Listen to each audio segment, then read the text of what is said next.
From a geopolitical standpoint, the Eastern Roman Empire is often depicted as the sick man of the Middle Ages. However, amidst the constant territorial retreat, there were periods when they pushed back against the invading tide. In the early medieval period, a string of capable military-minded men would bring triumph to Byzantium and secure the long-time survival of the empire for centuries to come.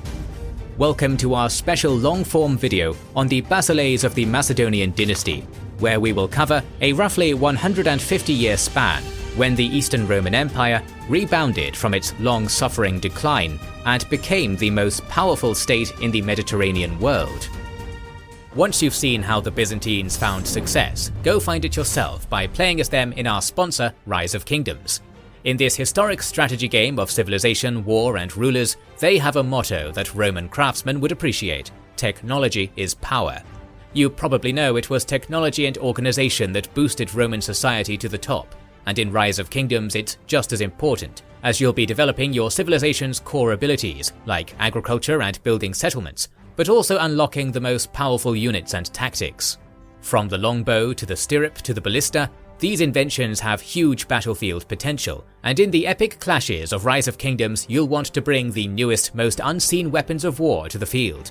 And it's not only craft, diplomacy is technology too. You can unlock the ability to make strong alliances and find secrets in your territory that give you advantages against invaders. Previously, Rise of Kingdoms was only on mobile, but now there's a PC release with great performance, enhanced controls in the real-time battles, crossplay, persistent strategy where you can see and react to the situation across the map for you and your allies, and live chat features for more detailed diplomacy or just hanging out. With all this, it's now a better time than ever to get into Rise of Kingdoms, so try the game for free by using our link in the description or the QR code on screen, and make sure to use our promo code ROKTechPow to get a load of extra rewards when you do. Technology is power. Go build your own powerful kingdom right now. In the year 800 AD, the Eastern Roman Empire was a shadow of its former self. 3 centuries earlier, the grand ambitions of Emperor Justinian had created a Mediterranean juggernaut worthy of being spoken of in the same breath as the empires of Augustus and Trajan. Now, little of Justinian's legacy remained. The bellicose Lombards had pushed the Eastern Romans to the very fringes of Italy. Constant migrations of Slavs and Bulgars along the Danube had put an immense strain on the empire's Balkan territories, and even before that, the meteoric rise of a natal Islamic faith had permanently deprived the Romans of Egypt, Syria, and North Africa. Perhaps the greatest threat to the emperors in Constantinople were the aforementioned Muslim Arabs, who, in a stark departure from their desert-dwelling roots, had taken to the seas to become the most deadly sailors of the Mediterranean coast. In 827, the Byzantines suffered 2 major losses to 2 different factions of Muslim corsairs. The young Tunisia-based Aghlabid Emirate struck at Sicily, beginning the 80-year-long conquest of that island, while a roving band of political exiles from Islamic Al-Andalus seized the ancient Isle of Crete. The newly founded Islamic Emirate of Crete became a particular menace to the Byzantines. Supported by the mighty navy of the massive Abbasid Caliphate, the isle became a perfect base from which Arab pirates launched constant and devastating raids into the coastal towns of the Aegean Sea. In summary, Byzantium in the early 9th century looked to be a polity in terminal decline. And yet, all was not lost. In 811, a peasant boy named Basil was born in Caryopolis, in what was then the theme of Macedonia. As a young man, Basil was employed as a stable boy by a distant relative of the reigning emperor Michael III. There he attracted the attention of important courtiers by his tall stature, enormous strength, and ability to break in the wildest horses. Basil soon became a trusted confidant of the emperor. In 866, he achieved the role of co-emperor alongside Michael III. A year later, Basil had Michael assassinated at a banquet, allowing him to ascend as the Basileus, founding the Macedonian dynasty that would endure over 200 years. Basil I's reign would be the most successful that Eastern Rome had seen in centuries. He oversaw the Christianization of the Balkans, playing a major role in bringing the Bulgars and South Slavs into the Eastern Orthodox fold. He also forged an alliance with Holy Roman Emperor Louis II to eliminate Arab piracy in the Adriatic Sea, seizing Bari, which had been a Muslim stronghold, and establishing suzerainty over the Lombard Principality of Benevento in the process. This set the stage for a renaissance of Byzantine power in the Italian peninsula not seen since the days of Justinian. Basil I died in 886, having laid the foundations of a true Eastern Roman resurgence throughout the Mediterranean world and beyond. Unfortunately, the years following the seminal emperor's death began a regressive trend. From 893 onwards, Byzantium was subject to the imperial ambitions of the Bulgarian prince Simeon, who launched war after war upon Byzantine lands with the goal of claiming the imperial title and trying to replace the Romans as the biggest power in the region. He was never able to take Constantinople itself, but he still managed to greatly expand the borders of his realm at the expense of Byzantine Balkan territory, imposing an annual tribute upon the emperors in Constantinople and forcing them to confirm him with the prestigious imperial title of Caesar, or in the Slavonic Bulgarian tongue, Tsar. With Simeon's death in 927, Eastern Rome's northern frontier with Bulgaria became somewhat stable once more. However, its eastern frontiers against the Arabs had remained incredibly volatile the entire time. The ever-powerful Abbasid Caliphate still retained inroads into the empire's Anatolian heartland, and more importantly, Muslim corsairs continued to launch raid after devastating raid into the Byzantine-held Aegean Islands from their base on Crete. Back in 904, an Abbasid fleet commanded by the infamous Greek defector Leo of Tripoli had even managed to sail all the way up to Thessaloniki, which at the time was the second most prosperous city in eastern Rome.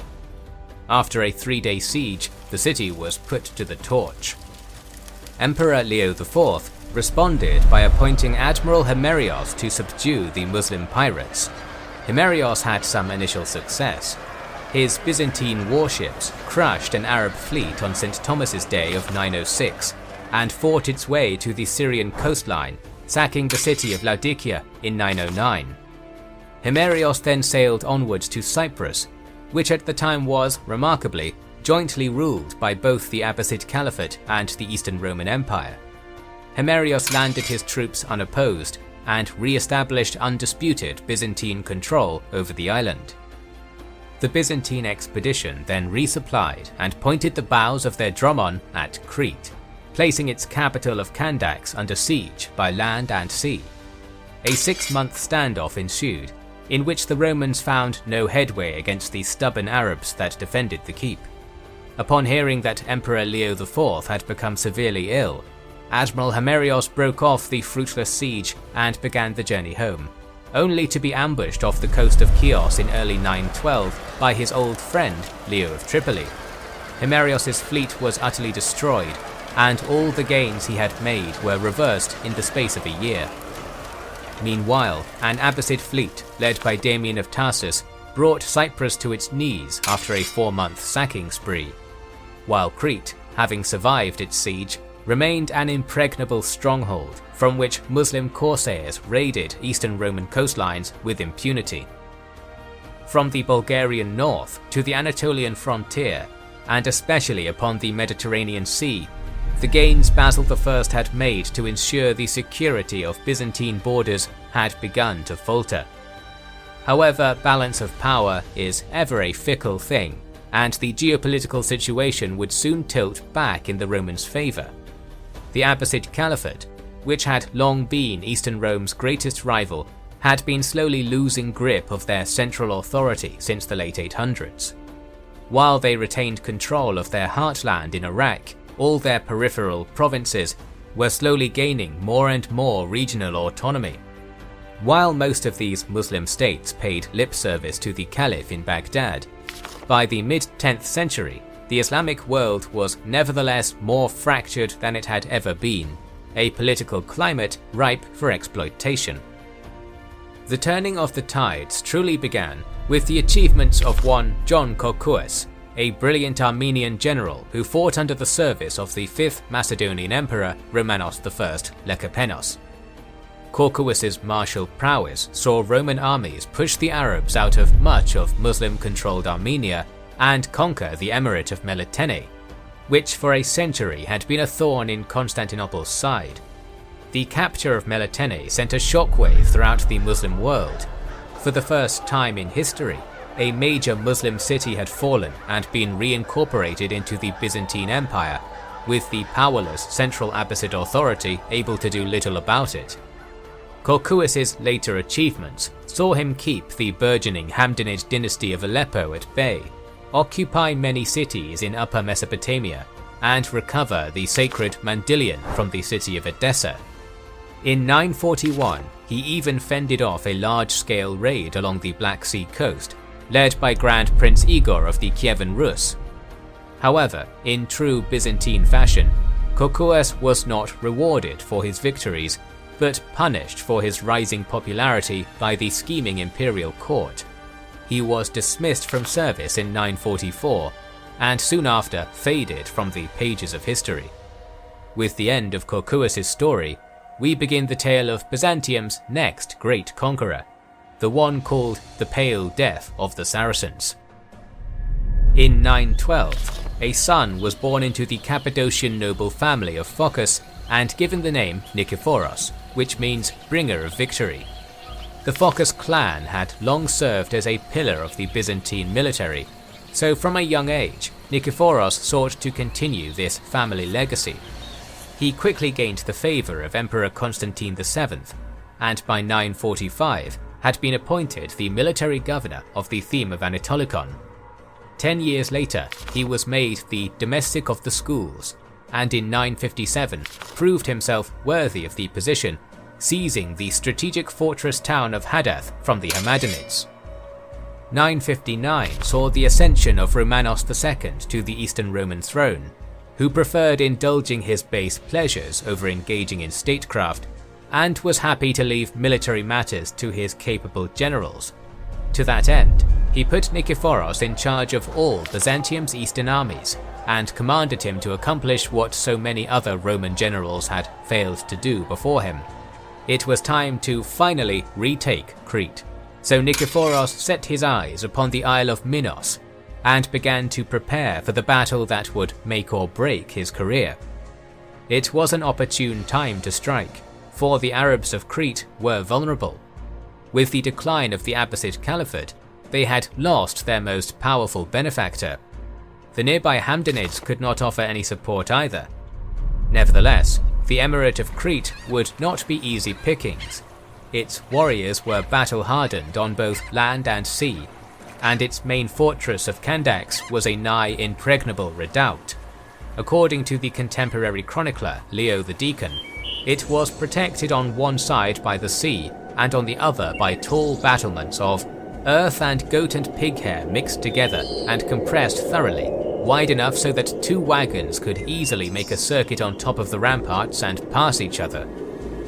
These imposing walls were supplemented by 2 outspread and thoroughly impassable moats. Nikephoros had a tough fight ahead of him. In early 960, the invasion armada began to assemble at a port south of Ephesus. It was a truly gigantic mass of soldiery. Total estimates range between around 30,000 to 50,000 men during an era when the kings of Europe could barely muster armies more than a few thousand apiece. Present among this force were not just thematic soldiers of Armenian, Greek, Slavic and other origins, but also a contingent of Norse axe-wielders from Scandinavia. They were transported down the Aegean Sea aboard a fleet of 100 Dromon warships, 200 Calandia light transport ships, and 308 supply vessels. Nikephoros' invasion force made landfall on northern Crete on July 13, 960, disembarking in good order. Of the 3 medieval chroniclers who give us accounts of the conquest of Crete, 2 claim that the Roman army landed uncontested. Leo the Deacon, however, asserts that Nikephoros' soldiery was confronted on the shore by a large force of Cretan Muslims. Undaunted, Phocas ordered his army to form up into 3 contingents and charge the foe, likely with his heavy cataphract cavalry. The Arab line sustained heavy casualties and fled within the safety of the walls of Candax, where Amir Abd al-Aziz ibn Shu'ayb had prepared his garrison to mount a defense. Following this initial victory, Nikephoros marched upon the fortress. According to Leo the Deacon, the Cappadocian general attempted to immediately storm the walls, but was handily repulsed by the Arab invaders.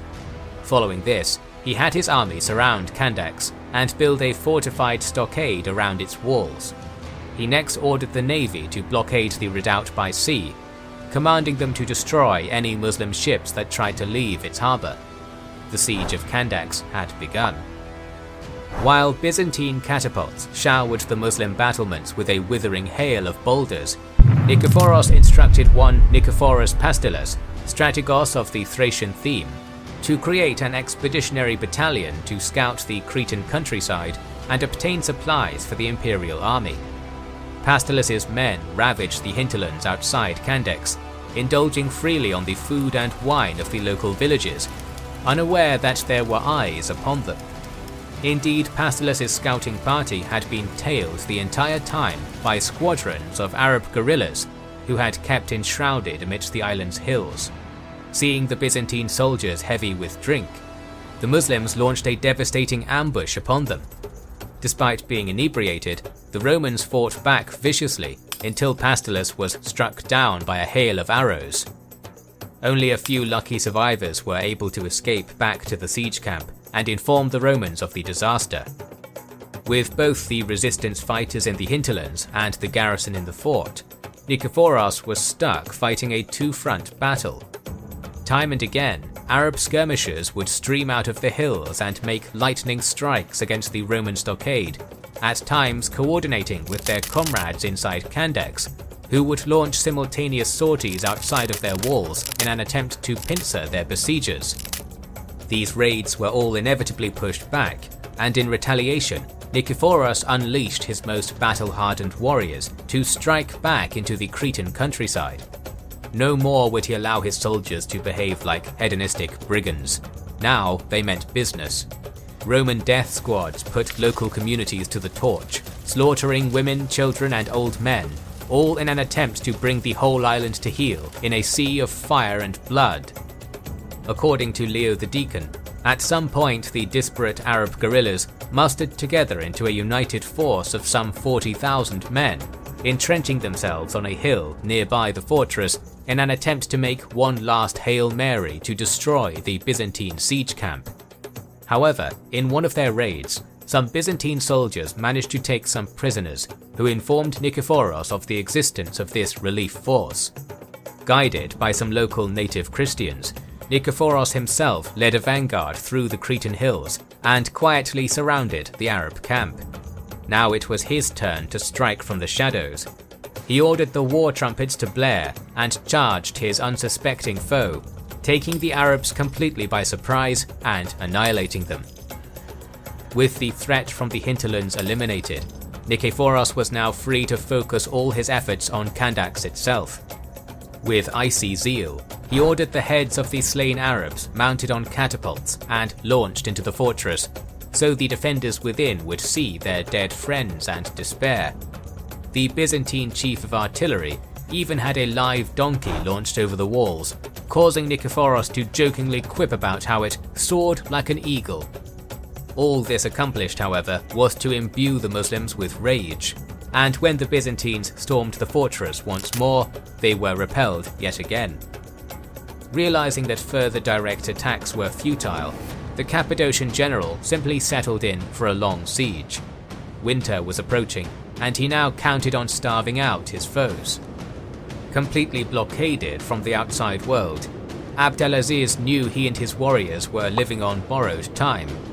The Cretan emir sent pleas for help to the great rulers of Islam, and while the Fatimids of Egypt expressed a willingness to send troops, no physical aid actually materialized out of the deeply divided Muslim world. The winter of 960 was extremely hard on both the attacking and defending armies. The bitter cold was the worst it had been in years, and while the Muslims inside Kandax had inevitably begun to starve, the Byzantines had also run out of supplies. Morale among the Romans began to plummet, until well-timed arrivals of supplies from Constantinople in mid-February reinvigorated the attackers, much to the dismay of the men in the fortress, who had come to realize that the walls that protected them would soon become their tomb. In March of 961, Nikephoros reinvested in fighting in earnest. Another barrage of Byzantine siege equipment rained hell upon Kandax, and yet its walls did not fall. Undeterred, the Cappadocian general ordered a battering ram team to launch a frontal assault on the fortress's main gates. This, however, was simply a distraction. Nikephoros' real play was a contingent of sappers who dug tunnels beneath the fortress battlements to undermine the integrity of their foundations. On March 7th, a section of the walls finally collapsed, and the full might of the Imperial Byzantine army poured in through the breach. The Muslims formed a line and made a brave final stand, but they were cut down nearly to a man. Men, women, and children in the fortress were slaughtered indiscriminately.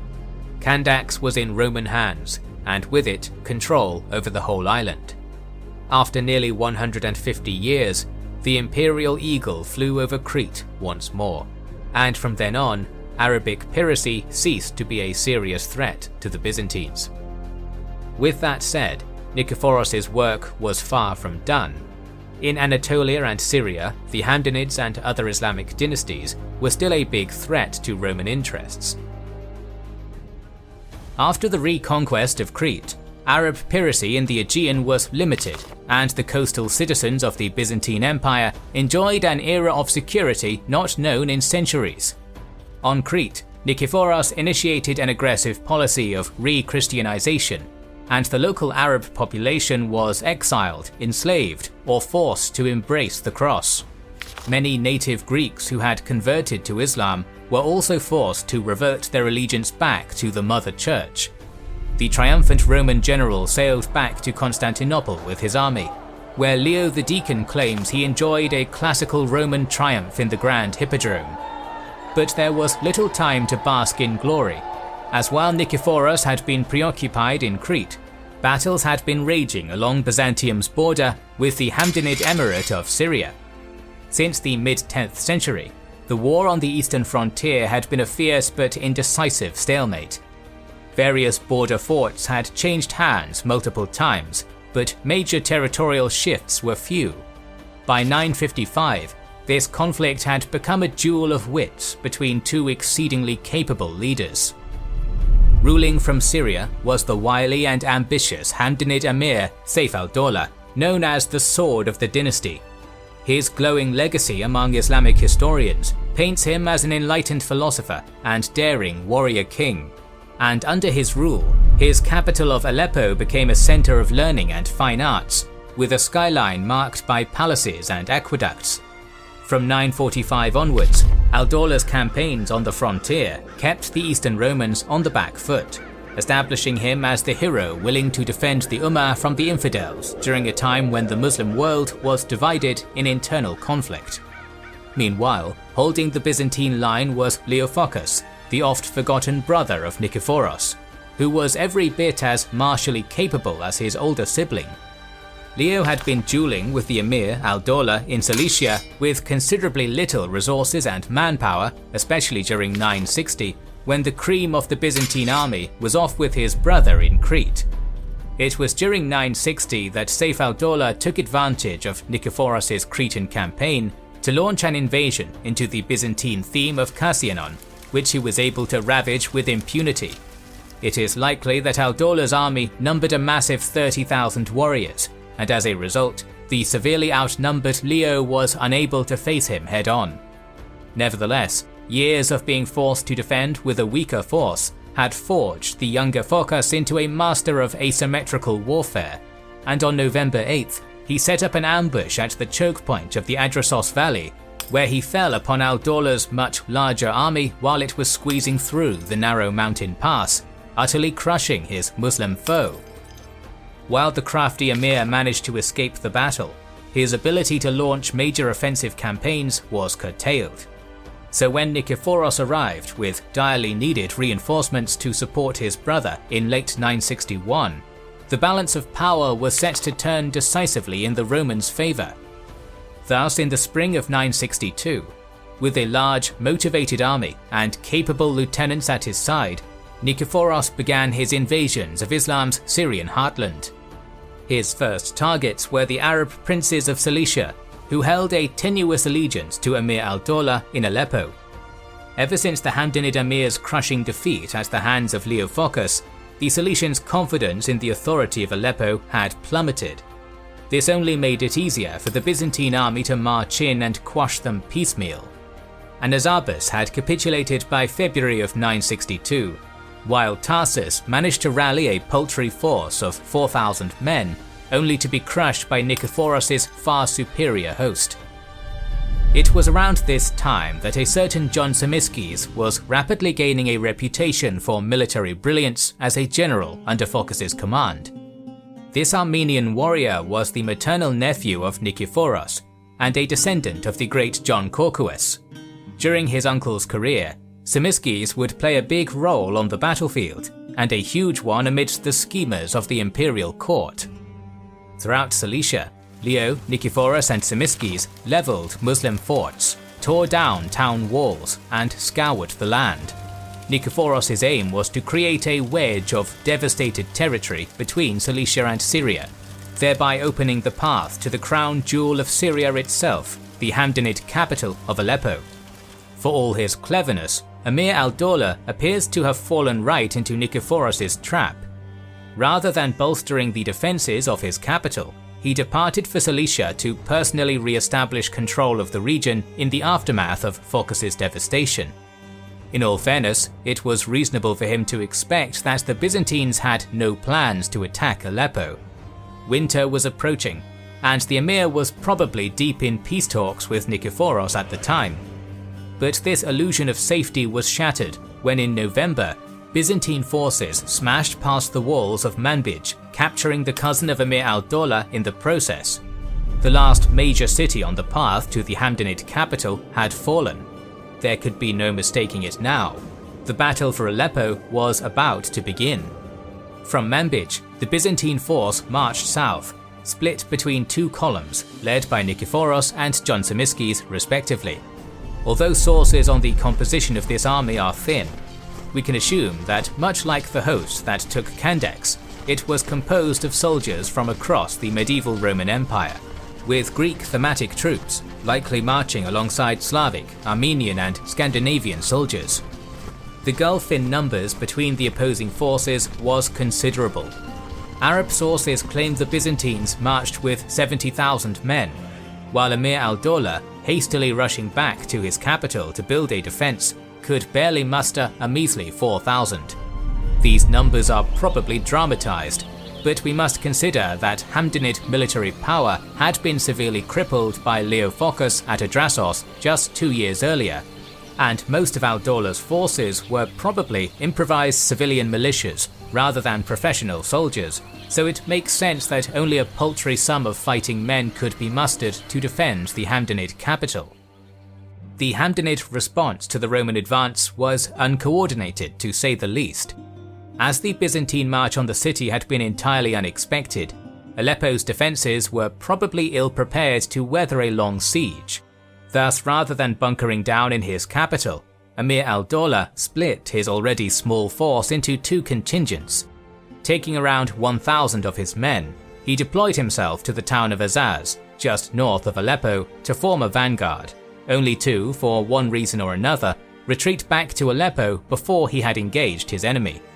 Meanwhile, al-Dawla's lieutenant, Naja al-Kaseki, had taken the remaining 3,000 warriors to Antioch, where he intended to force an engagement with the Byzantines. However, when no army came to meet him, he circled back to Azaz, just in time to encounter John Tzimiskes' column of the Byzantine army. The Armenian general handily bested the smaller Arab force in open battle, but this skirmish was probably not particularly decisive, as it appears that Naja managed to retreat back towards Aleppo with most of his army intact.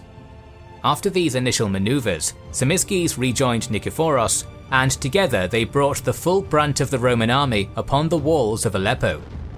Lion-hearted even in the face of overwhelming odds, Sayf al-Dawla seems to have sallied his 1,000 or so men out of the city to meet the Byzantine horde.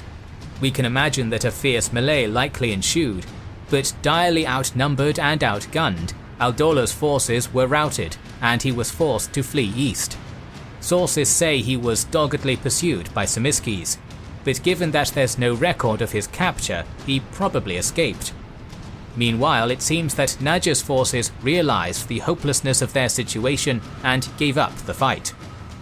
With their leaders having abandoned them, the remaining authorities in Aleppo approached Nikephoros with overtures for a peaceful surrender. It seemed that at first the Domestikos was inclined to negotiate. Talks started well, but with a massive army at its doorstep, public order in Aleppo began to collapse, perhaps in the form of panic-induced riots. Ever opportunistic, Nikephoros took advantage of this chaos to abandon peace talks and storm the city walls, breaching them on December 24th. The contest for Aleppo was now functionally over, and the entire city was under Roman control, with one exception. The elevated citadel at the heart of the city held out against the invaders, defended by a contingent of Daylamites, an Iranian people known for being prolific mercenaries and fierce warriors. Nikephoros allowed his men to have their way with the city and its citizens, and a brutal sack ensued. The Domestikos did not attempt to permanently occupy the city, seeing as its citadel was still unconquered, and his army, inundated with loot, was anxious to go home to enjoy their spoils. After 7 days of carnage, imperial forces tore down the city walls and finally left, taking with them mountains of gold and silver, over 10,000 enslaved Aleppines, and a relic of the Holy Apostle St. John the Baptist. In the wake of their departure, a thoroughly thrashed Emir al-Dawla was able to return to Aleppo and attempt to rebuild the smouldering remains. The Hamdanid capital was still in his hands, but the power and prestige of his emirate were permanently crippled. The sack of Aleppo was a blow to the psyche of the Muslim world, and when word spread of its scouring at Christian hands, panicked riots erupted in Mosul and Baghdad, while calls for an organized jihad erupted from Egypt to Iran. But the Islamic realms were still hampered by division, and any aid that arrived to support the Hamdanid cause came too little, too late. Nikephoros returned to Constantinople in spring to enjoy yet another triumph, but once more had little time to bask in the adoration of the masses, as a new crisis had arisen. On the 15th of March 963, Emperor Romanos II had passed away at the age of 24, leaving behind his 5-year-old son Basil II as his principal heir. The period immediately following the death of a Byzantine emperor was always an extremely tenuous time, defined by intrigue and assassinations.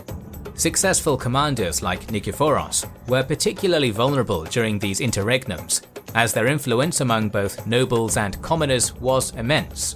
For anyone seeking control over the throne, it was often easier to have these highly popular generals disposed of rather than risk them becoming a political rival.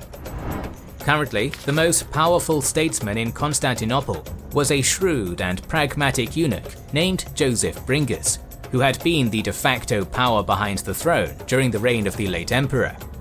Bringas's chief goal was now to establish control over the child emperor Basil II. As expected, he immediately began to see Nikephoros as a threat, fearing the influence of the man whom the people honored with chants of Victor. To get this troublesome war hero out of his way, Bringas reappointed Nikephoros as commander-in-chief of Byzantium's eastern armies, and made him swear an oath that he would not rebel against Basil II, the subtext being that he would also not challenge the authority of Bringas. Nikephoros was then booted back to the east, out of sight and out of mind. However, this move backfired spectacularly, as Nikephoros was now surrounded by loyal soldiers who pleaded with him to make a claim on the imperial purple. On July 2nd, with a certain John Samiskis as his main backer, the army declared Nikephoros to be their basileus and marched back to Constantinople to claim his throne. Thrown into a panic, Bringas locked down the city and declared Nikephoros a public enemy. But the Cappadocian general was more popular than the eunuch, and riots quickly broke out in the streets and alleys in support of the beloved war hero. Eventually, Bringas was forced to flee the city, and on August 16th, Nikephoros was acclaimed co-emperor of the Romans and protector of the young Basil II, who would remain junior Basileus under Nikephoros' guidance. Nikephoros spent a year in Constantinople, putting the empire's domestic affairs in order. Those who had been loyal to him were awarded high positions. His brother Leo was made the imperial master of coin, while John Tzimiskes was given Nikephoros' old position of military commander-in-chief. Most importantly, Nikephoros married Theophano, the widow of the late emperor Romanos II, tethering him to the family tree of the imperial Macedonian dynasty, which lent his reign legitimacy. Nikephoros was still a general at heart, and spent most of his imperial tenure away from his palace and inside military encampments. In the spring of 964, he had returned to the Eastern Front. Easy pickings awaited him. The region was still largely devastated from his campaigns 2 years earlier, while Emir Saif al-Dawla held only a shadow of his former power and was now faced with near constant internal rebellions. At the head of 40,000 men, Nikephoros, Leophocus and Tzimiskes steamrolled through an already weakened Cilicia, and by the end of 965, the region had been firmly annexed into the Roman Empire. That same year, the emperor dispatched the patrician Niketes Kalkoutsis to drive the Islamic presence out of Cyprus, which the latter did with ease. Nikephoros also deployed a significant amount of military manpower to fuel campaigns on his empire's western frontier, but his European campaigns were significantly less successful, as a massive army sent to reclaim the island of Sicily from the Fatimid Caliphate was crushed in a naval battle in the Strait of Messina in early 965. Over the next decades, the Fatimids would establish themselves as the Roman Empire's next principal Muslim rival. The Fatimids were not the only Western army Nikephoros had to contend with, for tensions were also bubbling with the Byzantines' fellow Christians in the west. From 968 onwards, skirmishes erupted between the Byzantines and the German Emperor Otto I across Italy. These conflicts ended inconclusively, but resulted in a growing rift between Latin and Greek Christendom. Back in the east, Nikephoros had begun to eye another prize, Antioch. This city had been under Islamic rule since the rise of the First Caliphate, over 300 years earlier. But before that, it had been one of the 5 most important Christian bishoprics in the Roman Empire, alongside Rome, Constantinople, Jerusalem, and Alexandria. Needless to say, reconquering this historic place would be a fine feather in Nikephoros' cap. It was a good time to strike too. Saif al-Dawla, long the wily antagonist of the Byzantine story, had finally succumbed to disease in 967, leaving his already crippled emirate more vulnerable than ever. After taking a detour to annex some Armenian cities in the east, the emperor marched south in 968, carving a path of destruction along the forts and cities of the Levantine coast, with the intention of isolating Antioch from any allies that might come to its aid. Given Antioch's symbolic importance to the Romans, Nikephoros wanted as little damage done to it as possible. To that end, he had a fort constructed in the city's hinterlands and placed it under the command of one Michael Botzes, who was ordered to starve out the Antiochenes through a blockade and explicitly told not to take the city by force. After this, Nikephoros returned to Constantinople. Botzes, however, was an eager commander in search of glory and reputation. Supposedly, when a defector named Orlax offered to show him a secret passage into the city, he leapt at the opportunity, breaching Antioch's defences before storming and capturing the city. No doubt the young general thought this would earn him the praise of the emperor, but nothing could be further from the truth. Nikephoros was furious, publicly denouncing Botzes and removing him from his generalship. In disciplining his rogue general, Nikephoros had miscalculated. Rather than affirm the sanctity of his imperial commands, he made an enemy for life. Bortses was only one man, but he was a symptom of the emperor's declining popularity. Nikephoros may have been a brilliant general, but this did not necessarily make him a capable head of state, and his domestic policies soon began alienating him from many groups he could not afford to alienate. Among these included the church, whose growing power over state land he had tried to curtail by forbidding them from opening new monasteries or receiving land donations from indulgence-seeking nobles. The soldier emperor was also beginning to lose the favor of the commoners. As a career general, Nikephoros seemed to always give preferential treatment to his soldiers, and was willing to turn a blind eye when they extorted Byzantine citizens for material gain. Additionally, the peasantry had spent the last few years being taxed dry to fund the endless wars. The list of the emperor's powerful enemies continued to grow. Among them was his own wife Theophano, with whom his relationship had been distinctly lacking in marital bliss. Perhaps his greatest falling out came with the very man who had proclaimed him emperor, John Tzimiskes.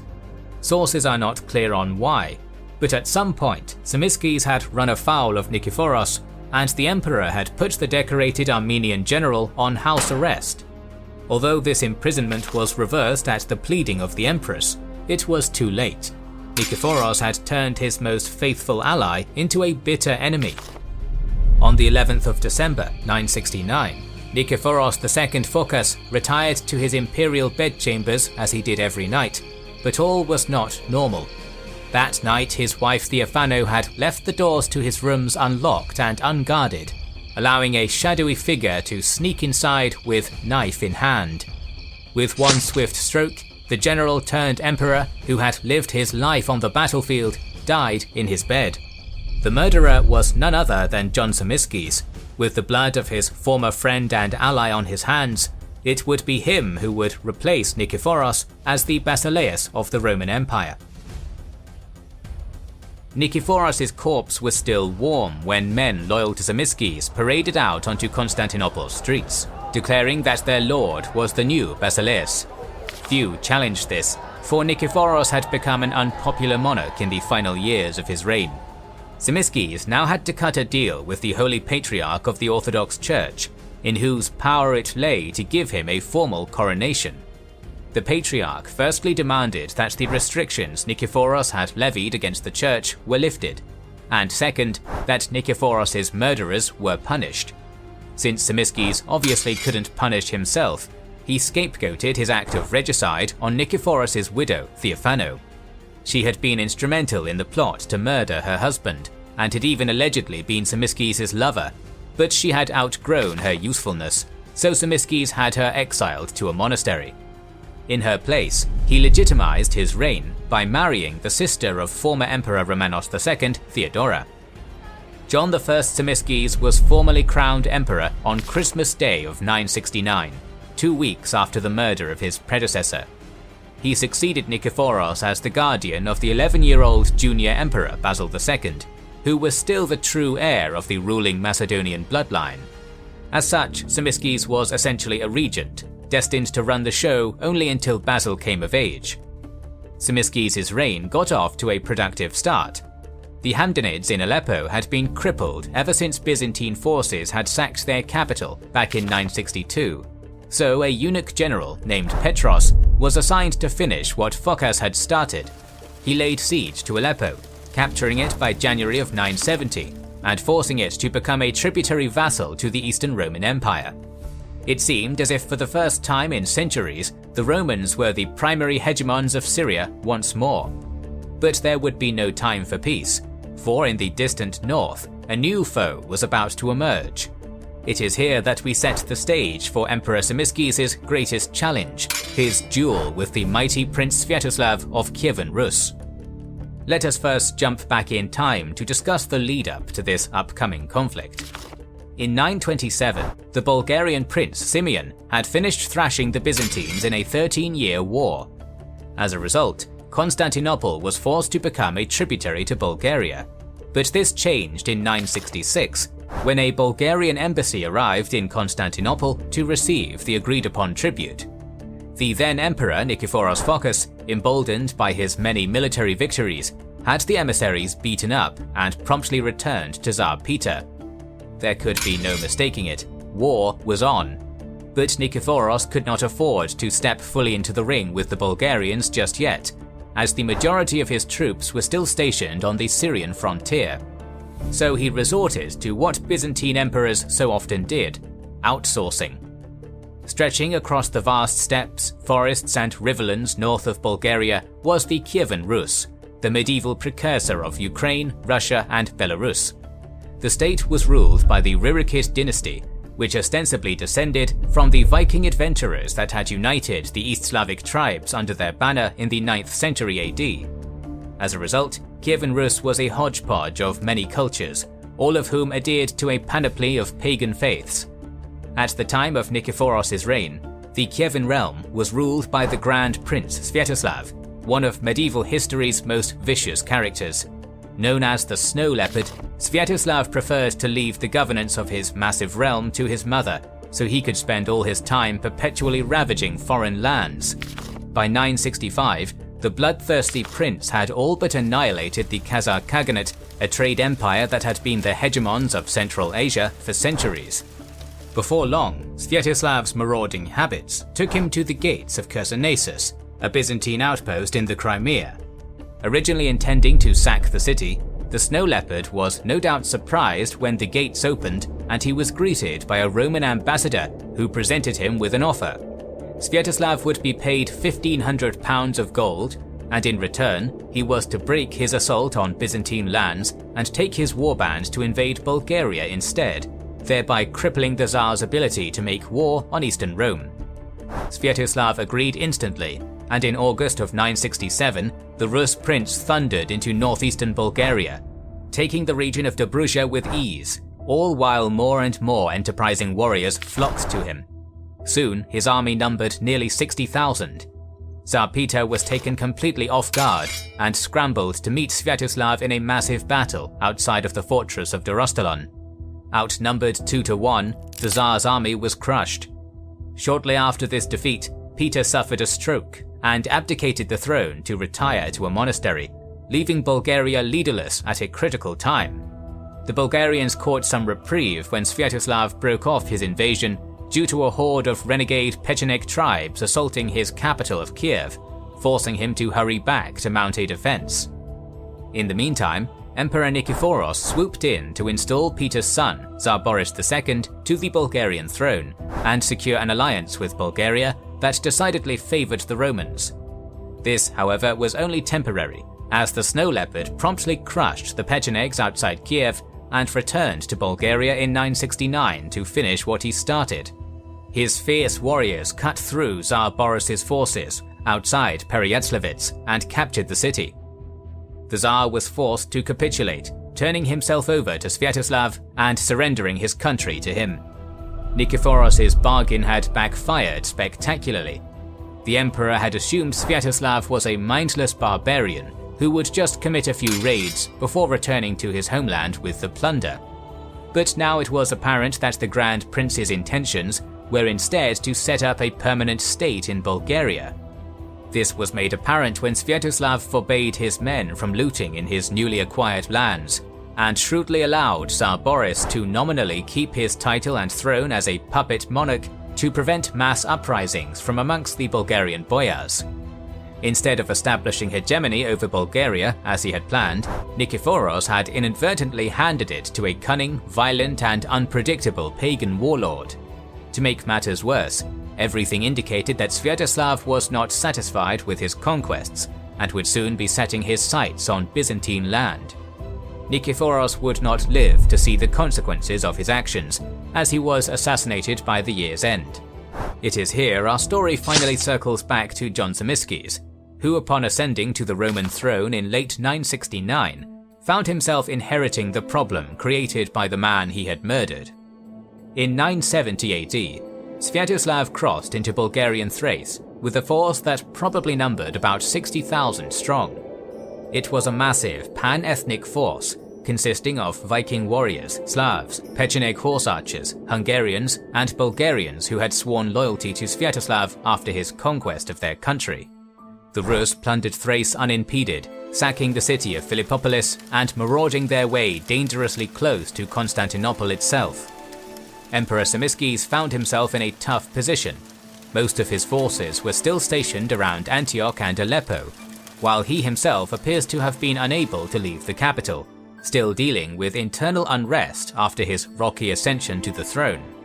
But the Armenian still had some resources at his disposal. He was able to muster a new force of some 12,000 soldiers, all experienced and battle-hardened. 4,000 of them belonged to a newly created unit called the Athanatoi, who Leo the Deacon described as heavy shock cavalry, sheathed in armor and adorned in gold. The emperor put this army in the charge of his most trusted general, Bardas Skleros. Skleros marched west and bivouacked his troops outside the city of Arkediopolis.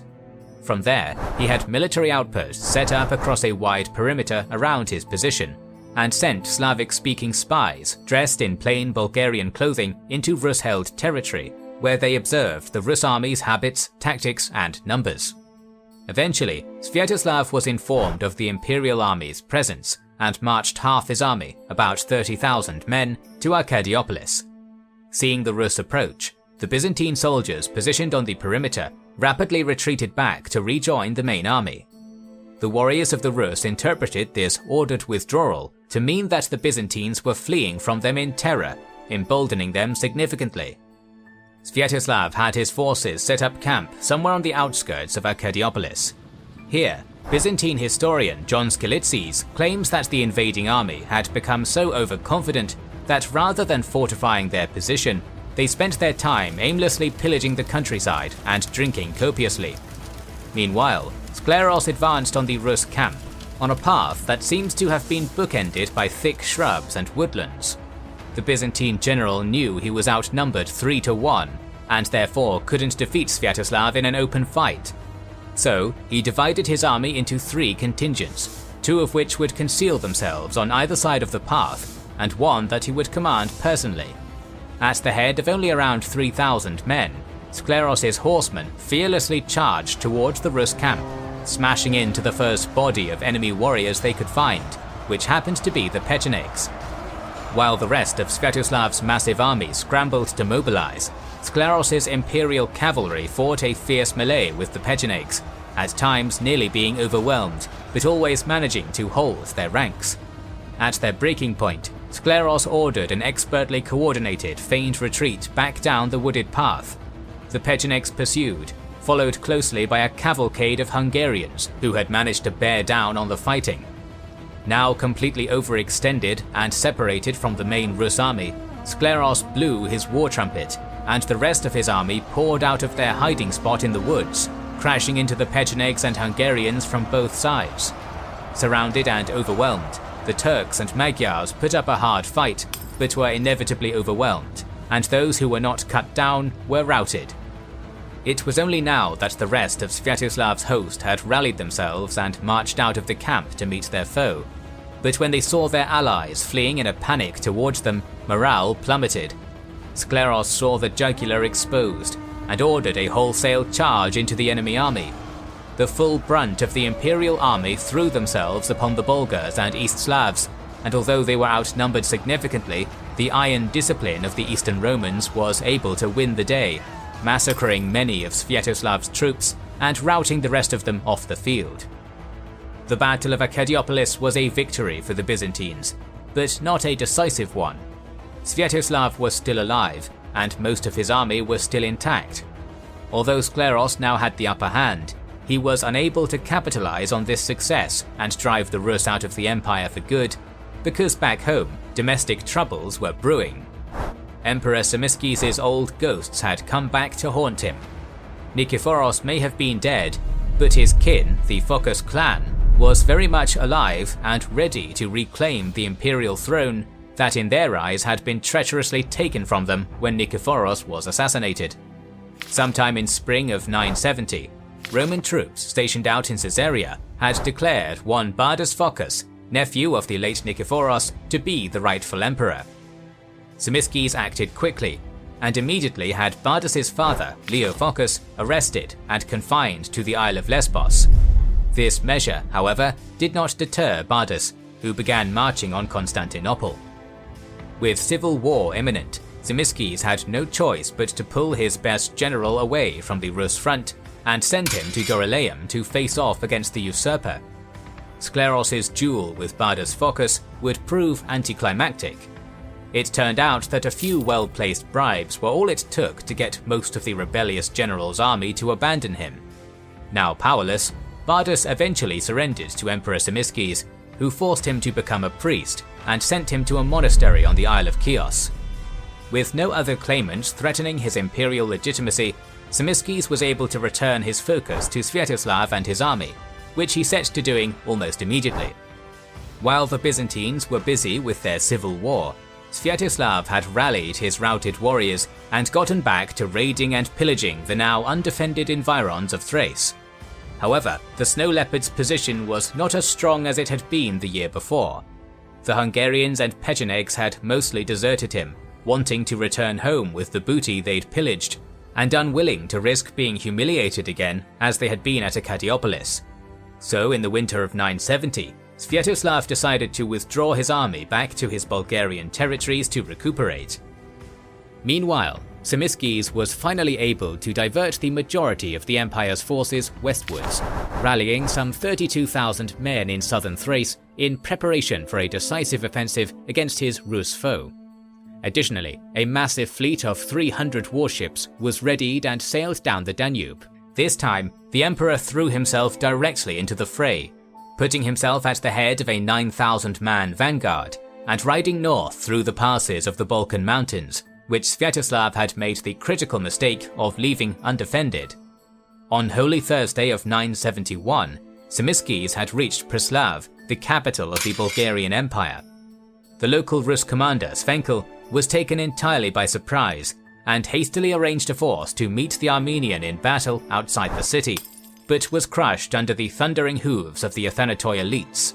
The next day, the rest of the imperial army had joined the victorious vanguard, and before long the city fell. In the ensuing chaos, Byzantine forces were able to capture Tsar Boris II and his family.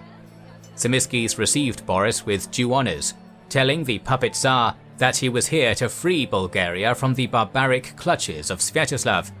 But this was not the truth, and it later became evident that the Romans had not ridden all this way just to magnanimously liberate their old rivals. In the meantime, Sviatoslav had taken his army and retreated to the fortress of Dorostalon on the Danube River. Once Tzimiskes heard word of this, he engaged in pursuit. The Romans encountered almost no resistance on their march, as Bulgarian towns and fortresses that had formerly sworn allegiance to Sviatoslav now switched their loyalties to the Byzantines. This enraged the Kievan prince, who retaliated against this perceived betrayal by rounding up every Bulgarian boyar within reach of Dorostalon and ordering some 300 of them executed. Before long, the Roman army had reached Dorostalon and set up camp outside the fortress. Upon seeing his enemy approach, Sviatoslav sallied his 30,000-strong army outside the walls, where they took the formation of a long, dense shield wall. Tzimiskes decided to answer the Snow Leopard's challenge to a pitched battle and arrayed his troops opposite to the Rus, with infantry in front, archers behind, and heavy cavalry on the wings. The two lines met in a titanic crash and fought themselves into a bloody deadlock, Rus ferocity matching Byzantine discipline blow for blow. The stalemate was only broken when Tzimiskes deployed his heavy cavalry, which smashed into the Rus flanks to devastating effect, forcing them to retreat back into their fortress. For Tzimiskes it was a good start, and his situation only improved when the Imperial Byzantine fleet arrived on the Danube-facing side of the fortress a few days later. This no doubt struck fear into the hearts of the Rus, the oldest of whom would likely remember how the fleet of Sviatoslav's father, Igor, had been bathed in a horrible inferno of Greek fire after his attempt to besiege Constantinople 30 years earlier. Now, unable to escape by sea, Sviatoslav had only two options left: surrender or fight. The following morning, the Byzantine troops tried to surmount the walls at various points, but were repulsed by a hail of arrows and stones. That same evening, some Rus warriors were sent in a mounted detachment to harry the Roman camp. but were easily repulsed by the Byzantine cavalry. It seems that the Rus were poor riders, and since the Pecheneg horse archers had deserted him, Sviatoslav had no cavalry he could truly rely on. The next day, the Snow Leopard once more led his troops out into the field to face the Romans in open battle, but this engagement ended much like the first, right down to Tzimiskes' heavy cavalry being the deciding factor. The Rus were forced to retreat back behind their walls once more. By now, the Byzantines had set up their siege weapons and began subjecting Dorostelon to a hellish shower of boulders and missiles. On several occasions, the Rus sent out stealth parties to try and burn down these machines, but largely to no avail. The situation was not looking good for Sviatoslav, and when he asked his top warriors for counsel, they advised him to enter negotiations with Tzimiskes. The Snow Leopard is said to have spat at this notion, remarking that the Rus were not accustomed to giving in, but would rather die in battle and go to Valhalla. They were, after all, the descendants of Vikings. On Friday, July 24th, the Grand Prince of Kiev arrayed his warriors outside the city walls for the final time, forming a tight phalanx. Eagerly answering the bell, Tzimiskes drew up his own lines and charged into the Rus lines for one final showdown. Fighting was fierce, and Sviatoslav had learned from his previous mistakes, stationing archers on his wings to shoot at flanking Byzantine cavalrymen, thinning out their lines and dulling the impact of their charges. The bloody contest lasted for hours, and the tide of battle seemed to be creeping slowly in the Rus' favour. It is here that the medieval Byzantine chroniclers claim that Emperor Tzimiskes charged into the melee with his elite bodyguard cavalry at his side. This was enough to bolster the Romans' morale and stabilize their line. The stories also claim that it is at this critical moment that a thunderstorm erupted in the skies above Dorostelon, one that the Rus warriors were unfortunately downwind of. With the wind blowing directly into their eyes, Sviatoslav's warriors began to falter and flee back to Dorostelon. The battle then turned into a massacre, and atop the pile of what Byzantine sources claim were 15,000 dead Rus, the Romans were victorious. With his ranks greatly depleted, Sviatoslav was now left with no choice but to negotiate terms of surrender. On the 25th of July, he met with Emperor Tzimiskes on the banks of the Danube, where he conceded defeat. He offered to evacuate the Balkans, cease all raids on Byzantine territory, and live in peace with the empire. Tzimiskes agreed to these terms, permitted the Rus to leave unmolested, and gifted them food and supplies for their journey home. As it turned out, Sviatoslav would never actually make it back to Kiev. Fearing that their newly forged truce would not hold, Tzimiskes had bribed the Pecheneg Khan Kuya to turn on the Snow Leopard. While crossing the Isle of Khotitsa, Sviatoslav was beset upon by a hail of Turkic arrows. Thus ended the life of medieval Rus's greatest conqueror, whose head was allegedly turned into a drinking vessel for the Pecheneg Khan. In the meantime, Emperor Tzimiskes had returned to Constantinople, where he celebrated a classical Roman triumph.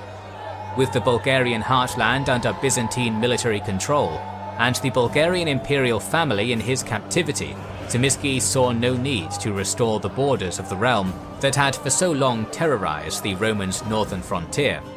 So during the triumphal celebrations, he had Boris II ritually stripped of his imperial raiments. The symbolism was clear. The Tsardom was no more, and Bulgaria was officially annexed into the Byzantine state. For the first time in nearly 300 years, the Roman Empire was finally in control of its ancient Lower Danubian territories once more.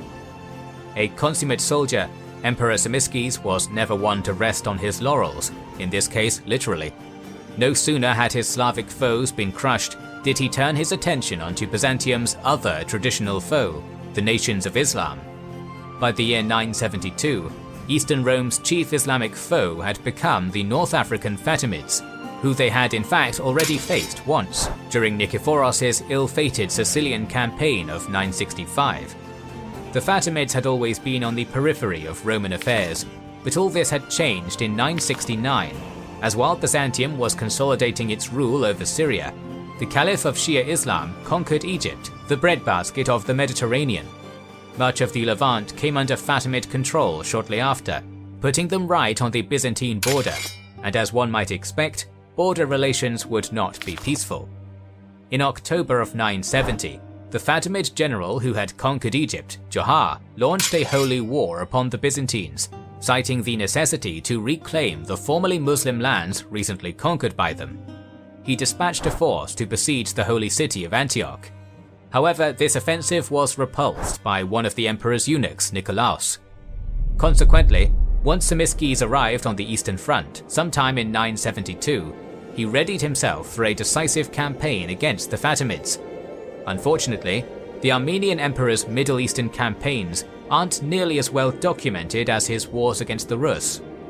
We know that for the next 3 years, Tzimiskes took his armies on a grand tour across the Islamic heartland, ravaging much of Mesopotamia and taking the cities of Homs, Baalbek, Damascus, Tiberias, Nazareth, Caesarea, Sidon, Beirut, Byblos, and Tripoli.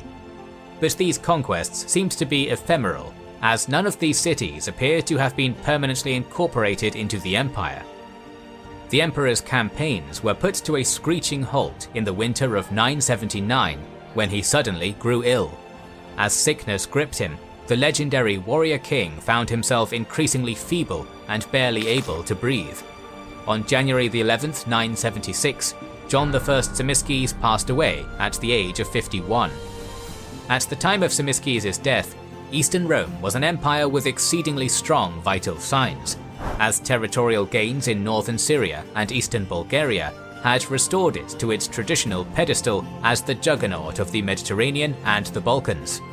Indeed, the reigns of the soldier emperors Nikephoros Phocas and John Tzimiskes had been instrumental in revitalizing a once declining Byzantium. But with both rulers gone, powerful foes loomed over heirs of the classical world. In the Islamic south, the ever-ambitious Fatimids were still flush from their recent expansions, and remained intent on driving the Rum infidels out of their ill-gotten Syrian gains. Deep in Anatolia, the Phocas clan had still not forgiven the death of Nikephoros, and were ready to erupt the nation into civil war once more. Finally, along the banks of the mighty Upper Danube, a foe thought vanquished would arise once more, as one Tsar Samuel of a restored Empire of Bulgaria would rise. Fate is a fickle thing, and it seemed that if a strong emperor did not take the throne, all the gains made by Nikephoros and Tzimiskes would evaporate like sea foam. Luckily, that emperor would come, in the form of a boy-turned-man who up until recently has lurked in the shadows of our story. In 976 AD, Basil II of the Imperial Macedonian dynasty ascended as the senior emperor of the Eastern Roman Empire. The youth had spent his entire childhood under the stifling control of eunuchs and courtiers, and overshadowed by his nominal guardian emperors, Nikephoros and John Tzimiskes. Now at 18 years old and finally a man, Basil was no doubt eager to finally be firmly behind the helm.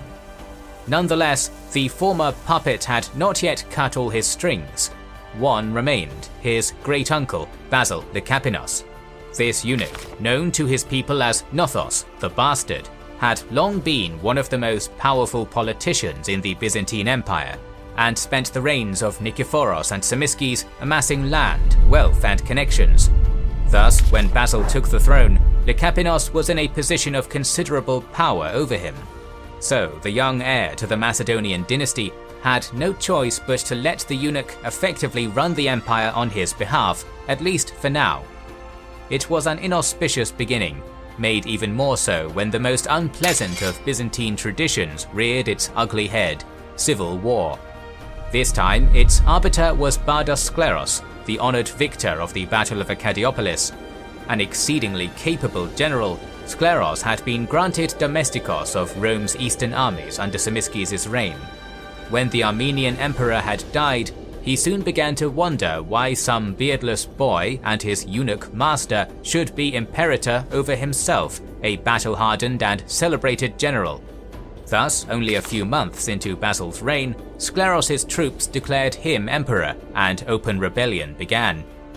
To bolster his forces, Skleros negotiated a marriage alliance with an unlikely ally, Abu Taghlib, the Hamdanid prince of Mosul, who sent him a corps of Arab cavalry to help his cause.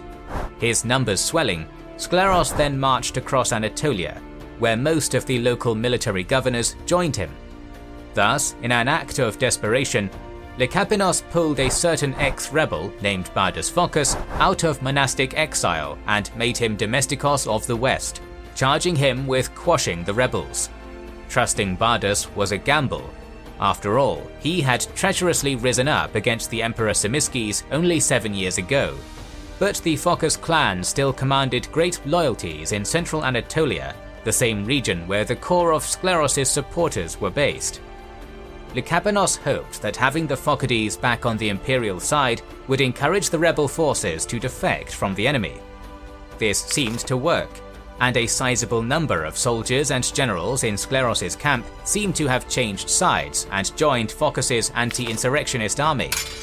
However, this did not seem to have handicapped Skleros too badly, as he was evidently able to defeat Phocas in June of 978 at Pankaleia. Phocas was then forced to retreat eastwards, with Skleros hot on his heels. The loyalist domestikos soon sought asylum in the territory of his longtime ally, David III, the Georgian Prince of Tau. Not only did Prince David shelter Phocas' battered army, but he also reinforced it with as many as 12,000 Georgian cavalry. Reinvigorated, Phocas marched back into Roman territory to confront his foe once more. He and Skleros clashed at Kasyanon in spring of 979, where some Byzantine sources claim the two leaders fought in single combat.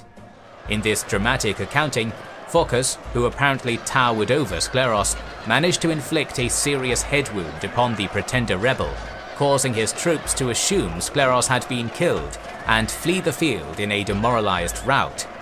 In point of fact, Bardas Skleros had actually survived his wounds and somehow managed to flee east and seek asylum with his Muslim allies. However, his rebellion was effectively over, and for now, there were no more challenges to Basil II's throne. Nevertheless, it was a subdued victory for the young emperor, for the triumph could not be attributed to him, but the machinations of his puppet master Lekapenos. Over the next few years, the Byzantine Empire fell further under the control not just of the bastard eunuch, but also Bardas Phocas, who had become more and more influential in the imperial court since crushing Skleros' rebellion. To further cement their power, Phocas and Lekapenos shuffled around the imperial administration in their favor, ensuring that the most powerful military governors in the empire were men loyal to them personally rather than to the throne, further reducing Basil's status to a functional figurehead. To their credit, Phocas and Lekapenos shared some significant successes during their de facto reign. For example, the Byzantines had long struggled with the imperial German polity for hegemony over southern Italy. So when German Emperor Otto II was defeated by an army of Sicilian Arabs at the costly Battle of Stilo, the imperial palace in Constantinople took advantage of their rival's weakened position and swooped into the region, annexing much of southern Italy and establishing hegemonic influence in the peninsula as far north as Ascoli. As a result, Byzantine territorial reach in Italy was at its greatest point since Justinian's reconquest of the peninsula 4 centuries earlier. Still, the emperor chafed under these conditions. Unlike his hedonistic father, he was not content to be powerless while his courtiers ran the show. The young emperor knew that he was at an inherent disadvantage against Phocas and Lekapenos, old men whose decades of accumulated political connections and military triumph made them exponentially more influential than he was. So, to increase his own gravitas among his subjects, Basil resolved to win some military victories of his own. To that end, he looked north, to the land of the Bulgarians. It is here we need to break off from Basil's story to explain what was going on in the land of Byzantium's traditional northern rival. In theory, the Bulgarian state was supposed to be defunct. After all, back in 971, the late emperor John Tzimiskes had stripped the last Bulgarian Tsar, Boris II, of his imperial raiments and annexed much of his territory. Nevertheless, against the odds, The Bulgarians had managed to survive the tumult they suffered under both the Romans and the Rus hordes, and rise up once more as a threat to the Byzantine Empire. When Tzimiskes had driven Prince Sviatoslav out of Bulgaria, he had only annexed the empire's eastern Danubian territories, while the lands west of the Iskar River, centered around the territories in the environs of modern Albania and Macedonia, was left mostly untouched. Here, various independent Bulgarian boyars lived in defiance of Eastern Roman domination until they were unified under the rule of the most powerful lord in the region, Nicola of Sredets. When Nicola passed away, Western Bulgaria fell into the joint rulership of his 4 sons, David, Aaron, Moses and Samuel. By 976, shortly after Basil's ascension to the imperial throne, the Komitopuli, as the sons of Nicholas had come to be known, began raiding into the eastern Danubian territories recently annexed by Byzantium, aiming to restore the old borders of the Bulgarian Empire. They were met with immediate success, as at the time, the cream of the Roman army was off in Anatolia containing Skleros's rebellion, leaving their eastern Bulgarian territories guarded mainly by inexperienced greenhorns. The Komitopuli ravaged Beroia, Drogobateia and the Striman with impunity, but their progress was halted by a series of unfortunate events when David was ambushed and killed by some Vlach tribesmen on a road between Kastoria and Prespa, and Moses was crushed by a catapult stone during an unsuccessful attempt to lay siege to Ceres. Meanwhile, the eldest brother, Aaron, accused of having pro-Byzantine sympathies, had begun to lose the confidence of the boyars. The demise of the eldest 3 Komitopuli had an inversely unifying effect, for most of their soldiers now flocked to Samuel, the youngest but most cunning of the 4. Meanwhile, in order to sow some political discord, Lekapinos released 2 key hostages, Boris II and Roman, back into the wild. The former Bulgarian Tsar and his brother had been living in comfortable Byzantine captivity in 971, and by returning them, the true heirs of the Bulgarian Empire, back home, the Byzantines hoped to disrupt the loyalty of Samuel's men. However, this plan backfired spectacularly, for when Boris II was crossing the border into Bulgaria, he was shot dead by a guardsman who mistook him for a Byzantine noble.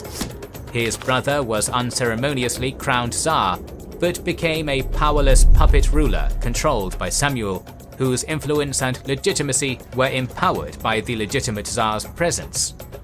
It was against this new, resurgent Bulgaria, united under the dynamic rule of a highly competent warrior leader, that Emperor Basil II decided to launch his first military campaign. Thus, without waiting to consult Lekapinos or Bardas Phocas, whose shadow he was desperate to escape, the young Basileus launched himself into the jaws of the wolf. In the summer of 986, Basil led a host of around 15,000 soldiers across Thrace towards the key city of Sredets. Hearing of this incursion, Samuel descended from his nest in North Macedonia and led his army, similarly sized to Basil's, through the Sredna Gora mountains, where he bivouacked his army outside the hill fort of Urvic, some 12 miles south of Sredets. Protected by thick forests and with enough high ground to make Obi-Wan cry tears of joy, Samuel saw no need to engage the Byzantines in open battle. Instead, he sent small squadrons of his men down the hill to be dire nuisances to the Roman forces besieging the city down below. Leo the Deacon comments grimly on the guerrilla tactics of the Bulgarians, claiming they ambushed Byzantine foraging parties, stole their livestock, disrupted communication lines, and burnt down siege engines. Generally speaking, Basil's men were ill-equipped to deal with this. Most of the empire's best soldiers were the eastern Tachmatus veterans who had fought in Crete, Cilicia and Antioch, and they were loyal to Bardas Phocas. This left the young emperor with inexperienced men and incompetent commanders. After 20 frustrating and fruitless days, Basil had no choice but to cool off the siege and ordered a general retreat back into Byzantine territory. The Roman army fled down the diagonal highway leading back into imperial territory, their rear harassed the whole time by the garrison from Sredets. Unbeknownst to them, Samuel too had broken camp and shadowed Basil through the mountains, his hardened soldiers able to traverse the rugged terrain with ease. The moment to strike came on the 17th of August, when the Byzantines were passing in a stretched-out line through the narrow pass of Trajan's Gate. Finally, Samuel let the guillotine drop, and from the wooded heights above the roadway, Bulgarian warriors emerged from their ambush positions in the thousands, immediately swamping an entirely unprepared Roman host. Basil's entire army was either massacred or routed, and the emperor himself was barely able to escape back to Philippopolis in one piece. The Battle of Trajan's Gate was the worst Byzantine military disaster in generations. Following up on his victory, Samuel was able to reconquer much of the eastern Danubian basin and even managed to seize Thessaly, the heart of central Greece. The Bulgarian Empire was stronger than ever before, and the gains that Tzimiskes had made in subduing it 15 years earlier were now null and void. Basil II had set out to win himself respect through military victories, and instead had returned to Constantinople in disgrace. To make matters worse, this calamity was just the excuse that a certain ambitious Anatolian general needed to launch the rebellion he had been planning for years. When news of Basil's defeat reached the east in early 987, Domestikos Bardas Phocas declared himself emperor and entered an open revolt. He was soon joined by Bardas Skleros, returning from exile in the east.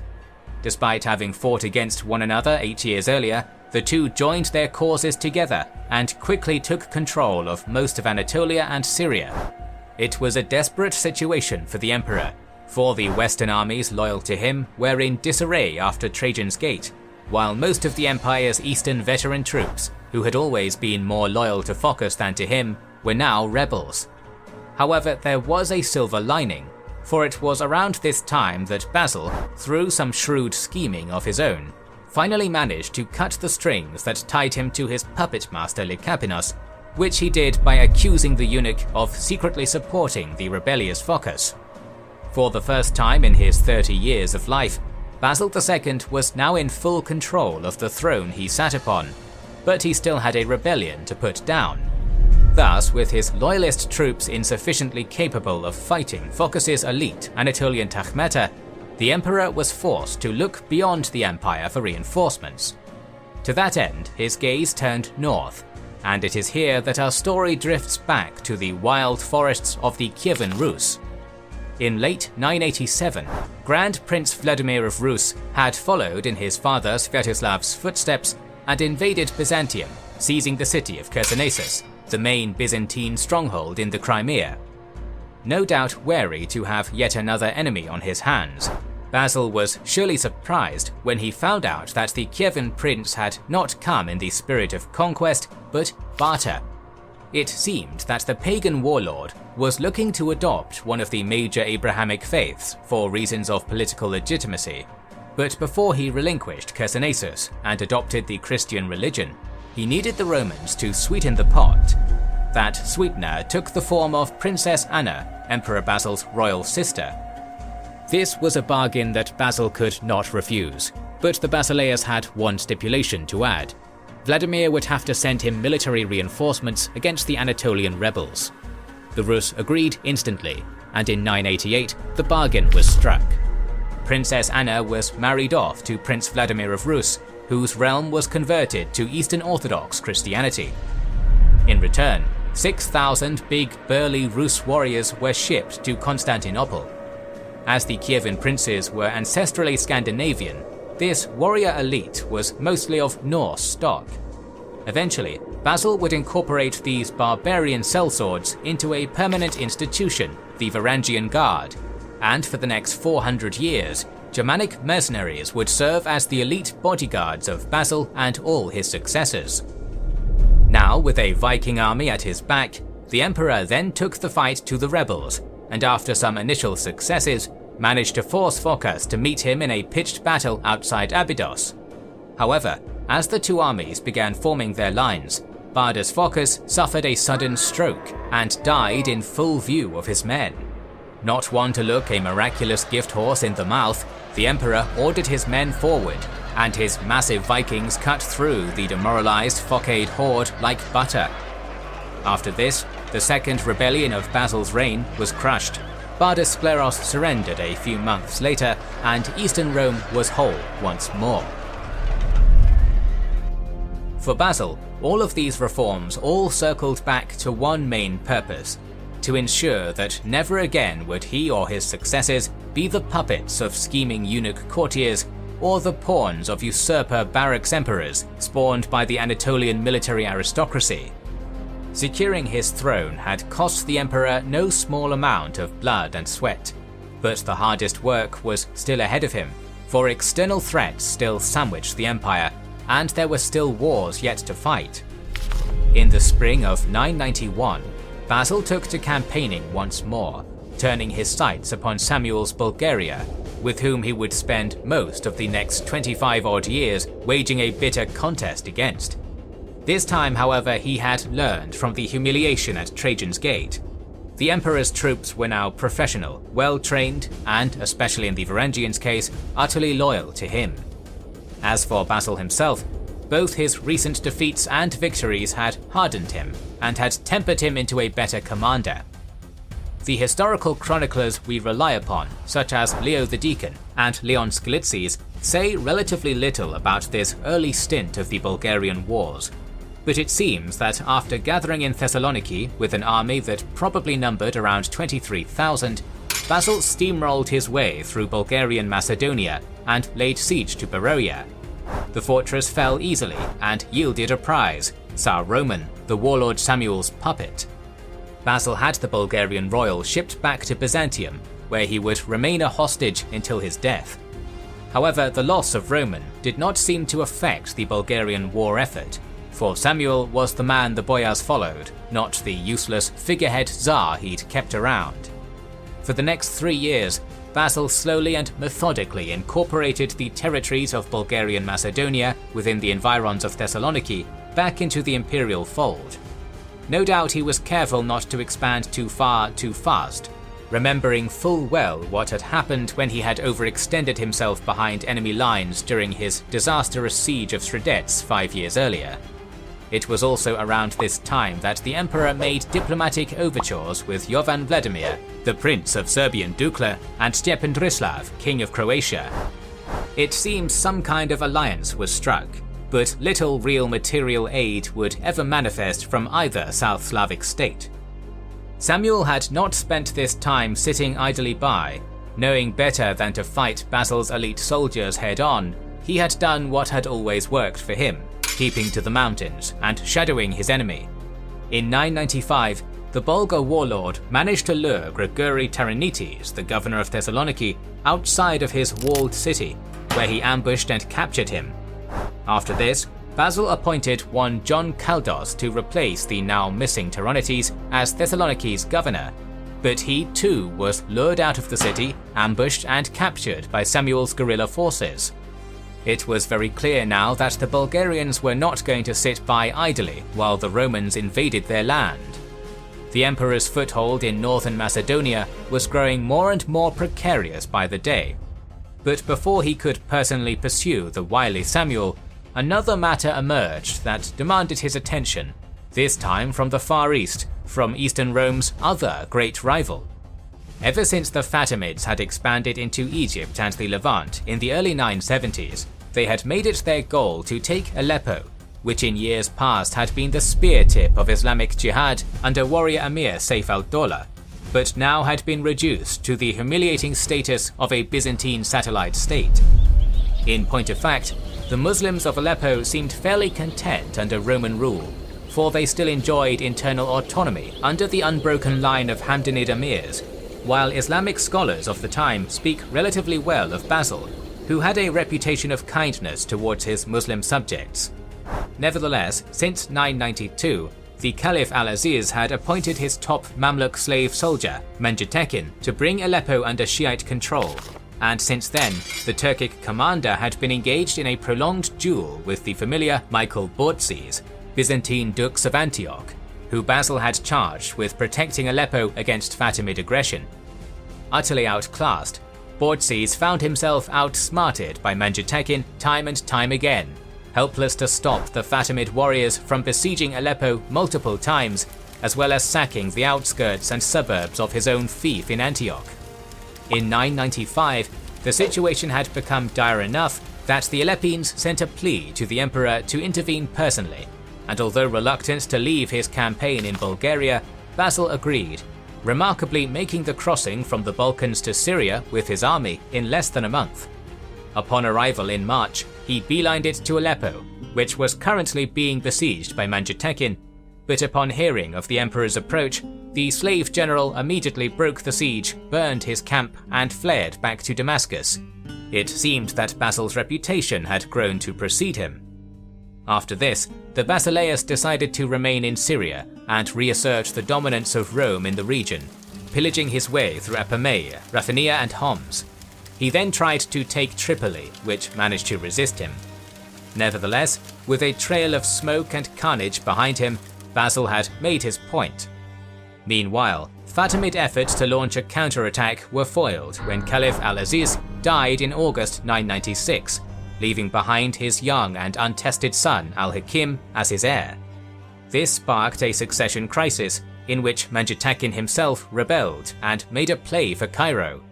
In an act of political shrewdness, Basil opted not to support Manjatekin's insurrection, hoping that by respecting the sanctity of the caliphal position, he could earn enough goodwill to secure peace with the Fatimids.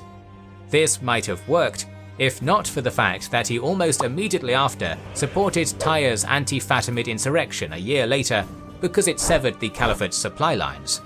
This move would cost him, as it resulted in a flaring of hostilities and a significant defeat when a Byzantine army, led by one Dalasenos, was massacred by an army led by the Fatimid governor of Damascus, Jaysh ibn al-Samsama, outside Apamea in July 998. Basil retaliated by going on another pillaging spree. This time with his Varangians in tow, he breached the walls of Homs and subjected it to a brutal sack. By the turn of the millennium, both empire and caliphate had fought each other to a standstill, and both had other concerns to deal with. The Fatimids were wrestling with internal political strife, while Basil was eager to get back to Bulgaria. So, in the year 1000 AD, a 10-year truce was agreed to between Cairo and Constantinople, allowing Basil to finally return westwards, where his arch-rival Samuel awaited. While Basil was gallivanting about in the desert, Samuel had been busy. Taking advantage of the absence of the emperor and his best troops, the Bulgarian warlord had launched a full-scale raid into mainland Greece in 996, killing, burning and enslaving his way through Achaia, Aetolia and Corinth. Luckily for Basil, he had at least one competent man on the scene, Nikephoros Ouranos, the new Dux of Thessaloniki. Ouranos was able to lure Samuel out of southern Greece by capturing Larissa, forcing the pillaging warlord to retreat north to secure his rear. The two armies met on the banks of the Spercheios River near Lamia, and here Ouranos dealt Samuel a crushing defeat, massacring 12,000 of his men in the process.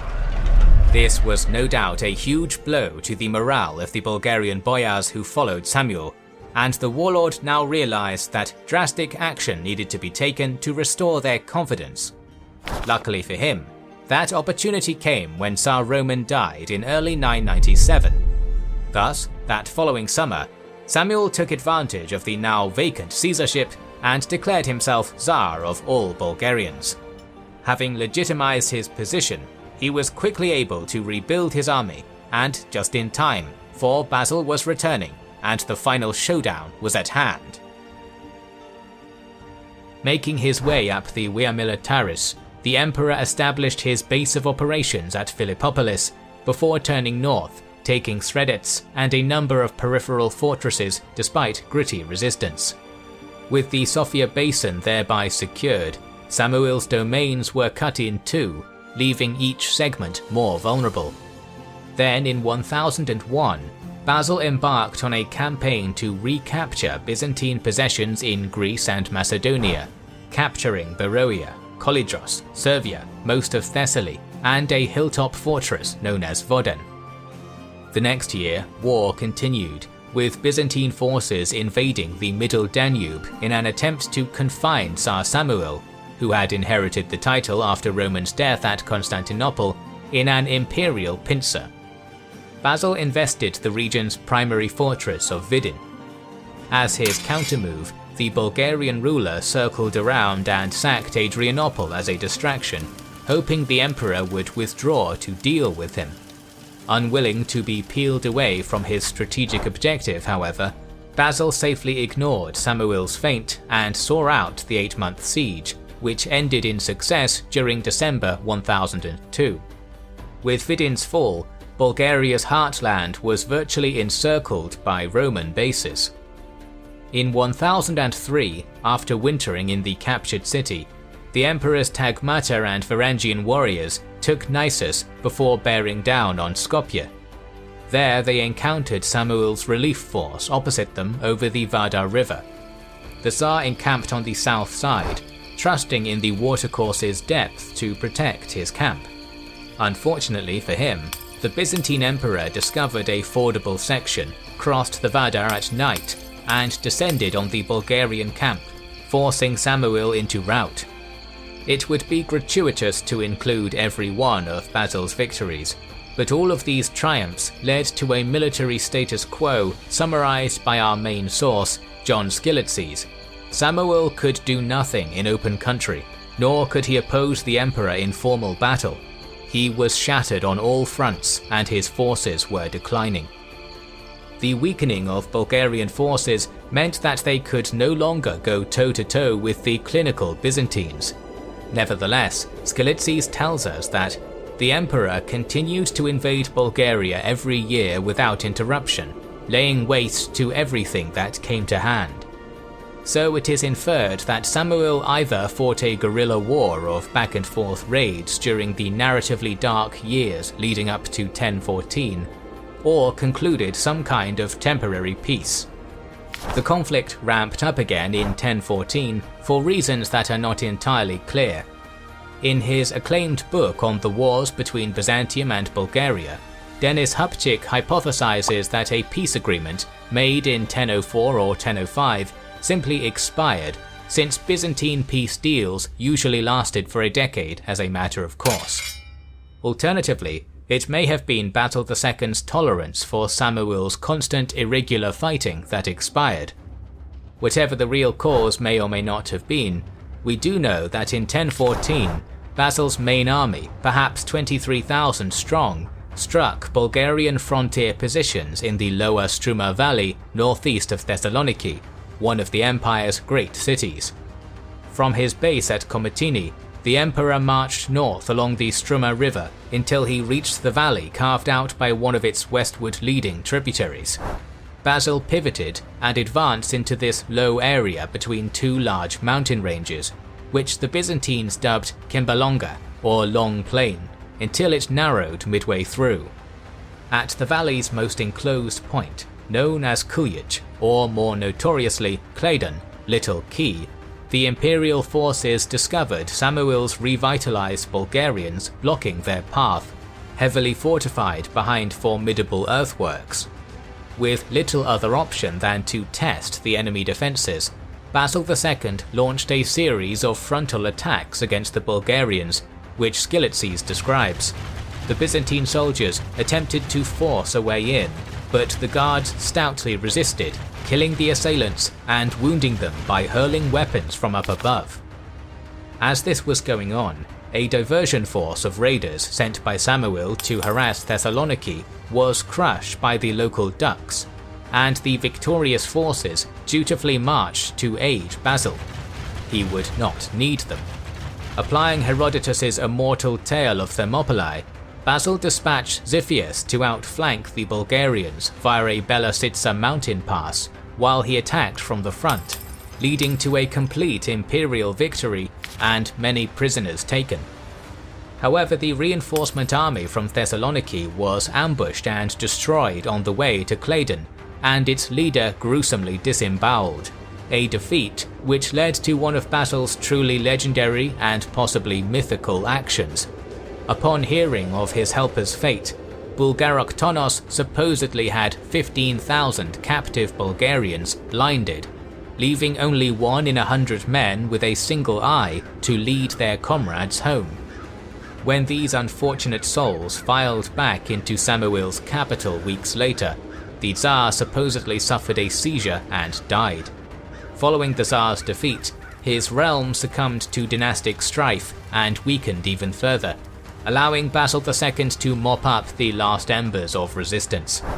Finally, when one of the last Bulgarian claimants, Ivan Vladislav, was killed outside Dyrrhachium in 1018, the remainder of Bulgaria's royalty and Bolyari leadership realized there was no prospect of victory and surrendered, ending a Bulgarian empire which had troubled Eastern Rome for over 3 centuries. Basil toured his newly conquered territories, setting up administrative structures, accepting surrenders and acclamations, before going to Athens and giving thanks to God at the Parthenon, now functioning as a church. Then he returned to Constantinople and celebrated a triumph, parading himself, all of the sea's treasure, and his Komitopuli clan captives, particularly the Tsarina Maria, through the city as a victorious general. Although the moniker Bulgar Slayer might give the impression that Basil II disliked Bulgarians in particular, he actually treated his recently acquired subjects and their former Bolyari lords with considerable tact, generosity, and lenience. In fact, he dealt with this problem of integration so well that Bulgaria would be under Byzantine rule for almost 2 centuries. The remnant of Bulgaria's leadership was seamlessly inserted into the empire's social structure, showered with prestigious imperial ranks and titles, and granted rich donatives, as well as land of their own to rule, if they pledged fealty to Basil. Surviving members of the Bulgarian Komitopuli house were made patricians and given land in Anatolia, both physically removing them from the Balkan realm they once ruled and tying their fate to Constantinople. In perennially sensitive matters of religion, the emperor proved himself light-handed by confirming the Bulgarian church's autonomy from the Byzantine Church, but intelligently refused to recognize its leader as equal in status to the Patriarch in Constantinople. Meanwhile, commoners' day-to-day lives in the conquered regions were not heavily disrupted, as Basil retained the previous tax system, the only change being which treasury their wealth ended up in. As Yahya of Antioch optimistically concluded, in uniting one with the other, he brought to an end the ancient animosity that had existed between them. With Byzantine authority established throughout most of the Balkan Peninsula, Basil went off to campaign in Georgia during the early 1020s. However, despite the apparent glory of the age, a rebellion erupted in Cappadocia during 1022, led by the hero of Claydon, Xiphias, and Nicephorus Phocas, Bardas's son. Unfortunately for the would-be usurpers, a lightning-fast imperial response led Xiphias to murder his magnate colleague in panic. Neither this act of double betrayal or his role at Claydon saved him. According to one account, Xiphias was viciously tortured to death upon being captured by Basil's agents and hurried back to the capital. Yet another example of the Bulgar slayer's fearsome deterrence tactics. Basil II passed away in December 1025 at 67 years old, his reign having been a long revolt sandwich with a sweet filling of stunning military success and relative domestic bliss.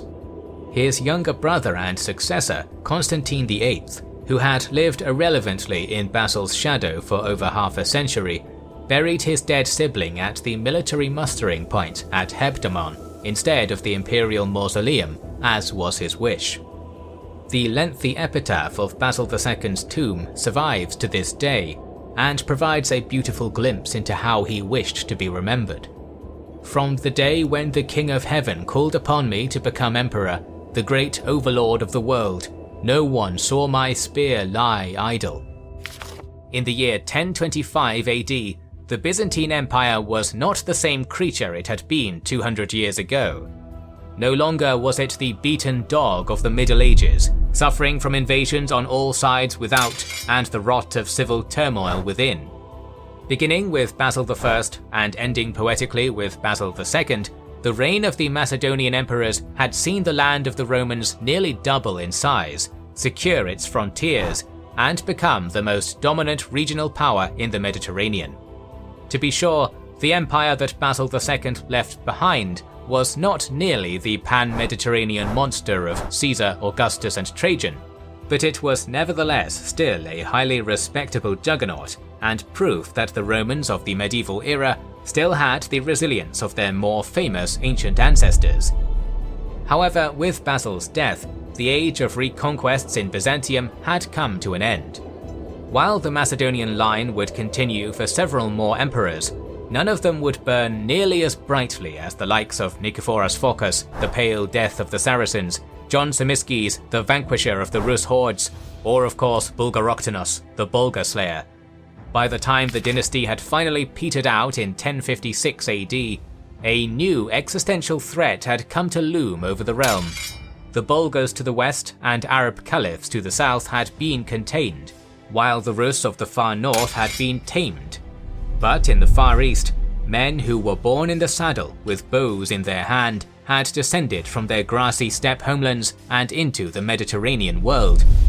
But even as the glory days of the Macedonian Renaissance grew ever more distant, and the crippled Byzantines found themselves once more fighting for survival against the Turkic tide through the 11th to 15th centuries, they never forgot that, for a brief time, the heirs of Rome had been the most powerful empire in the medieval world.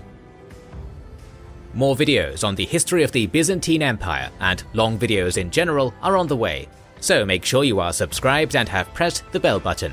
Recently we've started releasing weekly Patreon and YouTube member exclusive videos. Join the ranks of patrons and YouTube members via the link in the description or by pressing the button under the video to watch these weekly videos, learn about our schedule, get early access to